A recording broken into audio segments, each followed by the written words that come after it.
Hello, I'm Molly. We are so back right now talking about gene key number 9. You're watching Mirror Readings, and here we fucking go.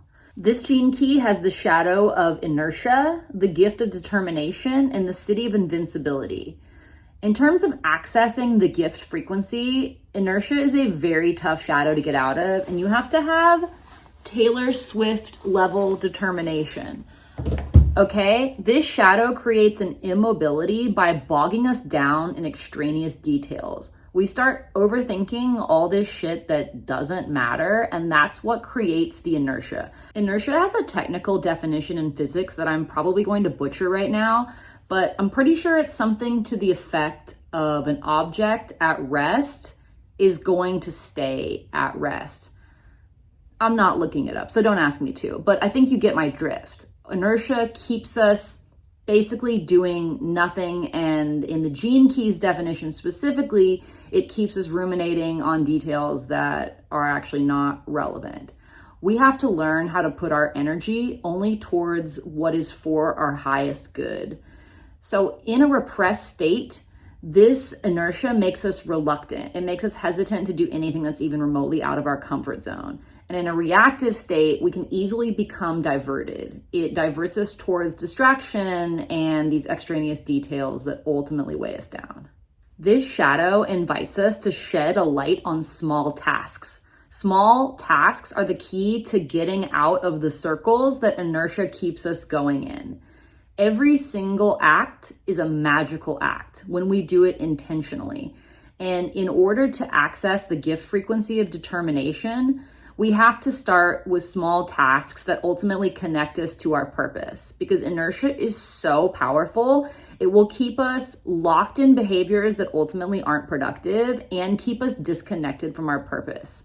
So again, looking at small tasks is a lot easier than like grasping for some ideal of what we should be doing. By the way, these small tasks, they're often the mundane things that we don't want to do, like the laundry and the dishes. But if we can bring a Taylor Swift level of determination to handling our shit, we get the platform that we're trying to create to be our own hero. The gift of determination asks us to envision who we want to be and how we want to show up in life. And then we connect that ideal to small tasks.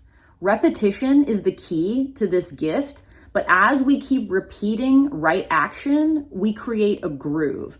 And that groove gets carved deeper and deeper until we're in what's known as flow state. Most of us are familiar with that term, flow state, but what does it actually mean?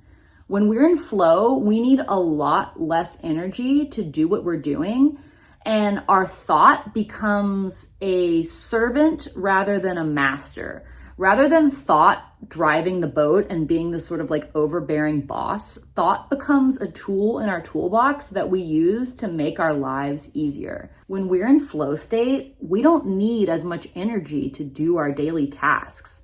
We're able to just keep moving without overthinking anything. But in order to access this, we have to connect with the higher ideal of ourselves. We have to connect with a higher ideal of how we want to be and put that into practice in small ways. I recommend to anyone who has this key in this chart to just pick one little thing that you can do every day to make your life better, to make you feel better about yourself, and just keep doing it and build on that one thing a day. Create that trust within yourself and know that the determination is like easy to access. It takes time. Once our thinking is in service of our highest good and no longer filling our minds with mindless chatter about shit that doesn't matter or is ultimately self-defeating, we start to get glimpses of this city of invincibility. We become aware of how small we are in relation to the universe, but we also become aware of how integral a role we're playing in the cosmos. Our focus takes a cosmic view, and we realize that the only invincible force in the universe is love. The main difference between the city of invincibility and the gift of determination is focus and embodiment. So first of all, the focus moves from these small tasks that are best for the individual to the small tasks that are best for the collective.